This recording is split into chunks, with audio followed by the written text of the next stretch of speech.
Shalom, shalom, bien-aimé, shalom, bien-aimé, que le Seigneur bénisse chacun, tous ceux qui vont regarder cette vidéo.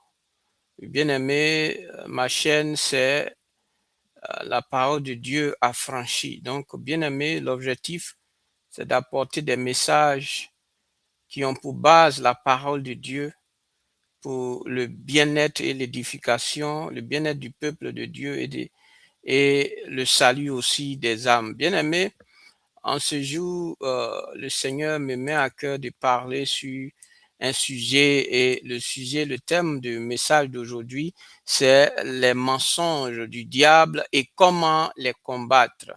Les mensonges du diable et comment les combattre. Bien-aimé, depuis le commencement, le diable ne change pas sa stratégie. Alléluia. Depuis le commencement, depuis le jardin d'Éden, bien-aimé, le diable ne change pas sa stratégie. Et dans le livre de Jean, chapitre 8, verset 44, il est dit, il est menteur et le père du mensonge. Donc, bien-aimé, aujourd'hui, on voit combien de fois l'ennemi utilise le mensonge pour tromper les gens, comme il a eu à le faire dans le jardin d'Éden. Il a eu à les tromper. Bien-aimé, le diable, c'est un menteur, c'est un trompeur. Il est rusé. Bien-aimé, il va te faire croire des choses. Ah, il faut faire ça. Comme ça, tu vas voir, quand tu vas faire, hein, toi-même, tu vas voir que les choses vont marcher. En réalité, tout ce qu'il va te dire là, c'est du mensonge. Rien que le mensonge. Alléluia. Donc, bien-aimé, c'est important de ne pas tomber dans le mensonge que le diable, comme ça a été le cas d'Adam et Ève. Ils sont tombés dans le mensonge du diable et ils ont désobéi à Dieu. Alléluia. Donc le diable utilise toujours sa même méthode. Depuis, bien aimé, le commencement, le diable a toujours utilisé sa même méthode. Donc il est menteur, comme il est dit, il ne force pas toujours. Bien aimé, le diable ne va jamais te forcer, il va seulement te séduire. Il va te séduire, il va te tromper, il va t'influencer par le mensonge. C'est comme ça il opère. Il ne va pas venir te forcer, mais il va utiliser des supercheries, c'est-à-dire des choses, hein, à dormir debout. Les gens te disent des choses que tu aimerais entendre et il va te dire ça et après tu vas te rendre compte que il t'a dupé, il t'a trompé. Alléluia. Donc, bien aimé, c'est important de ne pas se laisser tromper par le diable. Bien aimé, dans Genèse chapitre 3, verset 4 à 5, il a dit à Ève, vous ne mourrez pas, vous serez comme Dieu. Or, Dieu a dit que si vous mangez ce fruit, vous allez mourir. Hein? Le Seigneur a dit ça, Dieu a dit ça, que si vous mangez de ces fruits, vous allez mourir. Dieu a eu à dire ça. Mais le diable est venu pour mentir, pour dire que vous ne mourrez pas, vous serez comme Dieu. Vous voyez comment le diable est un vrai menteur. Donc, bien aimé, tous ceux qui servent le diable aussi, ce sont des menteurs. Donc, tous ceux qui mentent, qui aiment mentir, bien aimé, qui sont dans la fausseté, qui utilisent la ruse et le mensonge, bien aimé, sont les enfants du diable parce qu'il est le père du mensonge. Donc, bien aimé, il utilise toutes ces idées-là pour induire les hommes en erreur. C'est comme ça, beaucoup, bien aimés, ont eu il va venir, il va dire, oh non, ça fait rien, tu peux prendre, Dieu n'est pas contre le fait que, par exemple, pour ceux qui ont des ministères, voilà, qui ont des ministères, qui voient que jusque-là, bon, les choses ne vont pas à l'allure qu'ils souhaiteraient. Hein, le diable va venir souffler dans l'oreille. Ah, mais les autres le font. Donc, toi, tu peux le faire. Hein, c'est pas, hein, si les autres le font, pourquoi toi, hein, on voit les grands hommes de Dieu aussi aujourd'hui qui font ça. Non, pourquoi toi, tu ne peux pas aussi le faire? Hein? Pourquoi aussi tu ne peux pas aussi aller te chercher aussi et puis, hein, c'est pas mauvais. Et d'autres mensonges du genre, ouais, ouais, c'est vrai, tu peux être chrétien, mais tu peux avoir ton talisman sur toi, hein, on ne sait jamais, c'est pas que c'est mauvais. Hein, tu peux avoir tes fétiches, hein, Dieu n'est pas contre ça. Et tout ça, c'est du mensonge. Alléluia. Donc, je vais venir dans la suite de mon message pour parler de tous ces mensonges-là. Donc, bien aimé, le diable utilise le mensonge comme premier point, le diable utilise le mensonge comme arme principale. Alléluia. Donc, le diable utilise le mensonge comme son arme principale. Donc, le diable agit sur les pensées. Alléluia. Il agit sur les pensées et les émotions, hein, les perceptions, la vérité. Donc, c'est lui qui est à la base de toutes ces fausses doctrines-là. Il va venir, l'objectif c'est quoi? C'est de lier l'homme, c'est de maintenir l'homme sous son joug. Et donc, il va envoyer des pensées diaboliques et faire croire aux gens, mentir aux gens. Et les gens vont dire, ah, mais c'est vrai. Et ils vont rester dans ce mensonge-là. Bien-aimé, faites très attention. Donc, le diable utilise le mensonge, il va agir sur les pensées, sur les émotions, sur la perception, sur la vérité. Donc, un mensonge accepté devient une croyance. Alléluia. Donc, un mensonge qui est accepté devient une croyance et une forteresse. Donc, ça fait que beaucoup aujourd'hui, comme ceux qu'on appelle les athées, hein, beaucoup aujourd'hui sont dans des forteresses, c'est-à-dire des philosophies. Hein, le diable, oui, mais si Dieu existait, c'est pas Dieu, Dieu n'existe pas. Sinon, si Dieu existait, hein, est-ce que tout ça là, ça peut se passer? Donc, les gens vont dire, ah oui, mais c'est vrai. Donc, ils vont envoyer des pensées, hein, et faire croire aux hommes que c'est ça qui est la vérité. Et les gens aujourd'hui sont dans plein de mensonges. Alléluia. Donc, tout ce qu'on voit aujourd'hui, certaines religions, des sectes, ils utilisent, ils utilisent le même mensonge pour amener les gens à signer des pactes avec eux, rentrer dedans. Dire que oui, par exemple, même à l'école, ils vont venir dire aux élèves, non, c'est juste une association. Oui, il n'y a rien de grave dedans, c'est juste une association voilà, d'élèves. Pourtant, en réalité, c'est des sectes. Après, tu te rends compte que tu es dans une secte. Donc, le diable, il est très rusé et il utilise le mensonge, bien aimé. Donc, quand on accepte ce mensonge-là, ça devient une croyance. C'est pourquoi on a beaucoup aujourd'hui des religions, de ceci, de cela, où des gens, hein, eux, ils ont adopté une philosophie, hein, des pensées, des mensonges qui sont devenus des croyances que le diable a mis dans leurs pensées au point où c'est devenu des forteresses. Alléluia, c'est devenu des forteresses. Quand ça devient des forteresses, alors, bien aimé, c'est compliqué. C'est pourquoi beaucoup vraiment sont dans des positions où il faut vraiment la grâce de Dieu pour qu'ils sortent de là où ils sont, parce que c'est devenu une croyance. Et après une croyance, c'est devenu une forteresse. Donc, cette forteresse-là les maintient dans leur position au point où, si ce n'est pas la grâce de Dieu qui peut les enlever dedans, vraiment, c'est compliqué. Alléluia. Donc, bien aimé, l'ennemi utilise tout ça pour pouvoir pour pouvoir maintenir les hommes sous son joug. Alléluia. Donc, bien aimé, le deuxième grand point dont je voudrais parler, c'est les principaux mensonges du diable. Alléluia, les principaux mensonges du diable.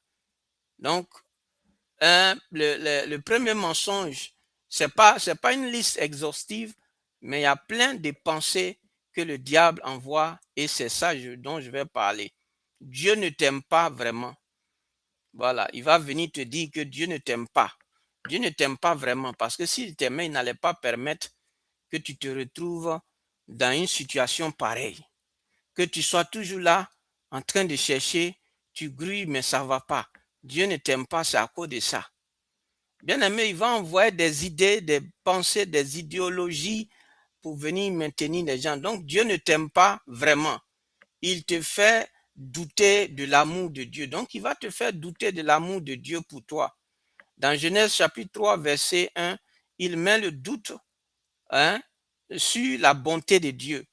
Et dans Romains chapitre 8, verset 38 à 39, rien ne peut te séparer de l'amour de Dieu. Donc, bien aimé, alléluia. Donc, bien aimé, il faut comprendre que le diable utilise plein de pensées. Donc, Dieu ne t'aime pas. Le deuxième, Dieu peut, Dieu peut pécher sans conséquence. Excusez-moi, qu'est-ce que je dis là? Tu peux pécher plutôt.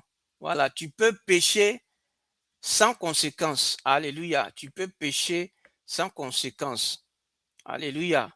Tu peux pécher sans conséquence. C'est pourquoi beaucoup sont dans leur péché, ils se plaisent bien dans leur péché, parce que le diable leur dit non, bon, il n'y a pas de conséquences. Tant qu'ils ne t'ont pas attrapé, bon, il n'y a pas de conséquences. Hein. La seule conséquence ou bien la seule chose qui peut t'arriver, c'est qu'on puisse t'attraper, mais pourvu qu'on ne puisse pas t'attraper, il n'y a pas de conséquences. Alléluia. Donc, c'est ça, tu peux pécher sans conséquence. Dans Genèse chapitre 3, verset 4, on peut lire cela. Comme il a dit, vous ne mourrez pas. Donc, il minimise le péché. Or, il est dit que le salaire du péché, c'est la mort. Alléluia. Donc, bien aimé, le troisième point, la troisième, ou bien le troisième mensonge, c'est tu ne seras plus heureux, tu seras plus heureux plutôt en désobéissant. Tu seras plus heureux en désobéissant. Donc, il fait croire que le péché apporte la liberté, que tu es libre. Alléluia. Donc, en réalité, c'est pour t'amener dans l'esclavage du péché. Donc, hein, il va te dire, tu seras plus heureux en désobéissant. L'autre point, l'autre mensonge aussi qu'il dit, Dieu te prive de quelque chose. Il te fait croire que Dieu, hein, Dieu t'empêche d'être heureux. Voilà, le fait que Dieu dit, bon, ne fais pas ça, ne fais pas ça, que c'est pas bon, hein, ne fais pas ça, comme le Seigneur dit, hein, faut pas commettre l'impudicité. Et il va venir te dire, mais regarde, tes amis, ils sont à l'aise, ils s'en vont en boîte de nuit, ils sortent avec les filles, bon, ils sont à l'aise. Hein, ils profitent de leur jeunesse. Hein, ils profitent de leur jeunesse. Et tout ça, c'est le mensonge, c'est les mensonges du diable. Donc, il va te dire que Dieu te prive de bonnes choses en obéissant à sa parole, en ne vivant pas dans une vie de fornication ou d'impudicité ou d'adultère. Il va te dire non, mais bon, hein, que tu te prives de bonnes choses. C'est pas mauvais de faire. Donc, bien aimé, c'est ça. Le cinquième mensonge, tu ne peux pas changer. Il va te dire, mais bon, toi, la manière que tu es là, est-ce que tu peux changer? Bon, faut même pas, tu vas chercher même à faire effort. Voilà, tu peux pas, avec tes efforts là, tu ne peux pas y arriver. Donc, bon, ça vaut pas la peine. Hein, tu ne peux jamais changer. Donc, hein, donc, il va te condamner, te décourager de faire des efforts. Alléluia. Donc, bien aimé, c'est ça. Et le sixième mensonge, tu es trop pécheur pour que Dieu t'accepte. Alléluia. Tu es trop pécheur pour que Dieu t'accepte. Donc, bien aimé, il va venir te faire croire des choses pour dire que tu es trop pécheur, tu es trop pécheur pour que Dieu t'accepte. Donc, il envoie la culpabilité excessive. Alléluia. Culpabilité excessive. Tu te culpabilises pour dire que non, toi, tu es trop là où tu es là. Le péché, tu es dedans là, vraiment c'est compliqué, tu peux pas, voilà, tu peux pas, tu es trop pécheur pour que Dieu t'accepte. Donc, bien aimé, c'est un mensonge du diable. Et septième mensonge, bien aimé, tout dépend de toi. Il te fait croire que tu as la vie, tout dépend de toi. Si tu veux, tu peux aller faire. Dieu n'a rien à voir dedans. Tout dépend de toi. Comme si c'est toi qui tiens ta vie. Alléluia. Donc, il va t'amener à être orgueilleux parce que s'il dit tout dépend de toi, ça veut dire que tu n'as pas besoin de Dieu. Parce qu'il y a des personnes aujourd'hui, à cause de soit de leur richesse, de leur position, ils disent, mais bon, Est-ce que tu as besoin de Dieu? Tu as tout. Voilà, tout dépend de toi. C'est toi qui gères. Donc, bien aimé, tout ça, c'est des idées diaboliques. C'est le mensonge du diable.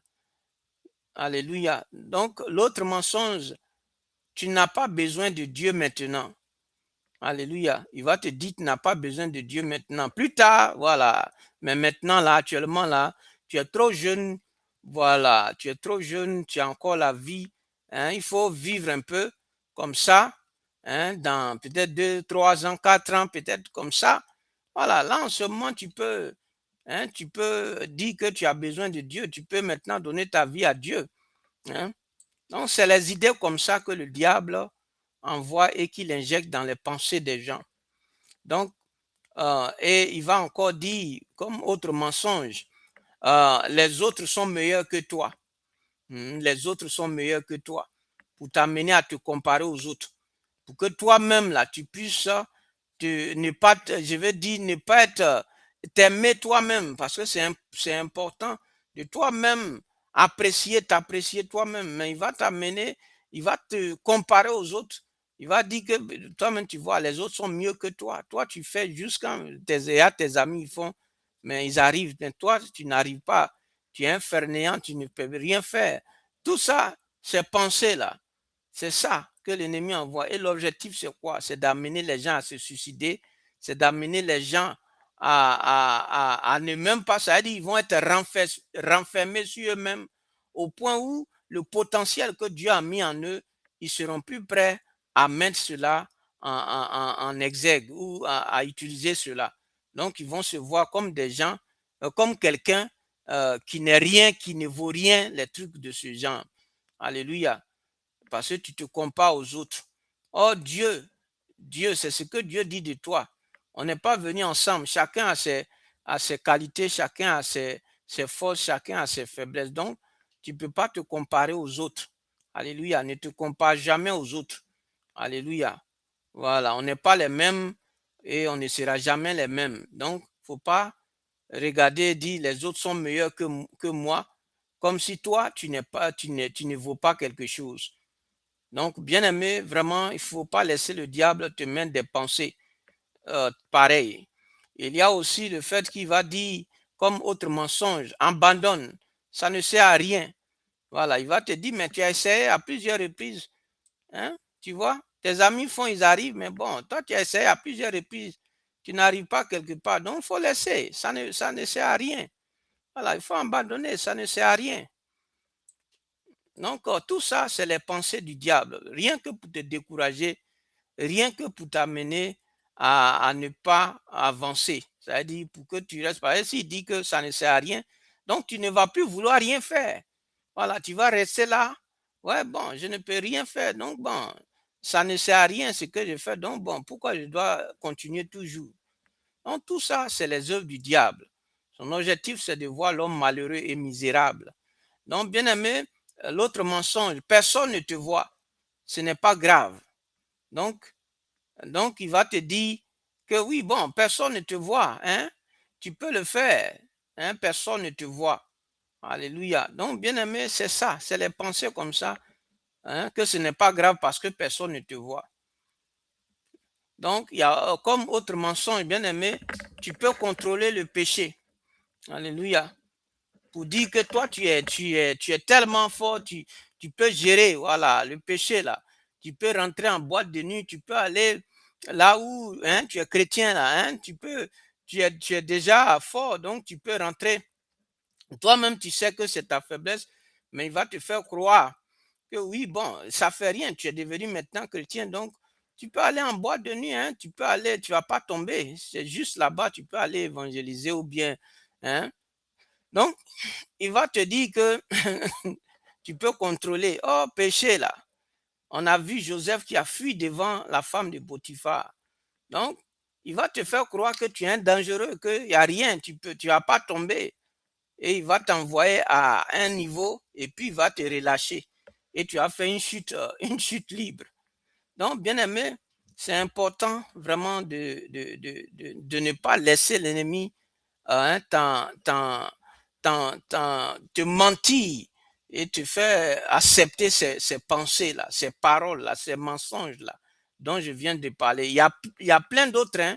Il y a plein d'autres. Donc, je vais m'arrêter à ce niveau-là, comme les mensonges généralement que le diable envoie pour mettre dans les pensées des gens. Alléluia. Maintenant, je vais parler de comment combattre les mensonges. Bien aimé, il faut connaître la vérité. Il faut lire la parole de Dieu pour connaître ce que Dieu dit de toi. Ce n'est pas ce que tu entends ou le diable te souffle dans l'oreille, voilà, ou dans la pensée. Il faut connaître la vérité. Dans Jean chapitre 8, verset 32, la vérité affranchit. Alléluia. C'est pourquoi j'ai mis ma chaîne, hein, la parole de Dieu affranchit. Or, la parole de Dieu est la vérité. Donc, bien aimé, c'est important de connaître la vérité. Et l'autre, je suis en train de parler de comment combattre les mensonges. Bien aimé, il faut remplacer le mensonge par la parole de Dieu. Alléluia. Remplace le mensonge par la parole de Dieu. Comme Jésus a eu à faire dans le livre de Matthieu chapitre 4, où le diable est venu le tenter, il a dit, il est écrit. Donc, bien aimé, il faut utiliser la parole de Dieu. Alléluia. Il faut surveiller ses pensées. Alléluia. Il faut surveiller ses pensées. Il ne faut pas regarder n'importe quoi ou bien il ne faut pas laisser n'importe quoi ou n'importe qui, hein, te mettre des choses dans la pensée. Ne laisse jamais, parce que le diable va se servir des personnes pour venir t'injecter des idées bizarres, des pensées bizarres, hein, qui vont, si tu ne prêtes pas garde, qui vont t'amener à prendre des décisions que tu vas regretter toute ta vie. Bien aimé, il faut surveiller ses pensées. Alléluia. Il faut surveiller ses pensées. Il faut refuser le mensonge. Il faut refuser le mensonge du diable. Ne pas l'accepter. Tout ce qu'il te dit là, faut pas donner, faut même pas même, il faut rejeter ça. Faut même pas accepter. Il faut déclarer la vérité. Il faut déclarer la vérité, c'est-à-dire la parole de Dieu. Donc, bien aimé, le diable ne détruit pas directement, mais il trompe d'abord. Voilà, un mensonge cru devient une prison. Voilà, un mensonge auquel tu crois devient une prison. Donc ta liberté commence quand tu crois la vérité. Alléluia. Donc, bien aimé, c'est la parole de Dieu qui a franchi. Donc, il faut méditer la parole de Dieu afin de rejeter les mensonges du diable qu'il peut envoyer pour te mettre dans les pensées, pour te maintenir sous sa domination. Alléluia. Donc, bien aimé, je vais m'arrêter là. Que Dieu te bénisse, que Dieu nous bénisse et vraiment, ne laissons pas l'ennemi venir nous faire croire des choses pour dire que Dieu ne nous aime pas, ceci, cela, bien aimé. C'est faux. Comme il a toujours fait depuis le jardin d'Éden, ne le laissons pas nous mentir et quitter la main de Dieu ou poser des actions qui vont contre Dieu. Et donc, bien aimé, ça ne sera pas aussi pour notre avantage. Donc, c'est ce que vraiment le Seigneur me met à cœur, sur lequel le Seigneur me met à cœur de parler. Donc, que Dieu nous bénisse et que Dieu nous garde. Shalom.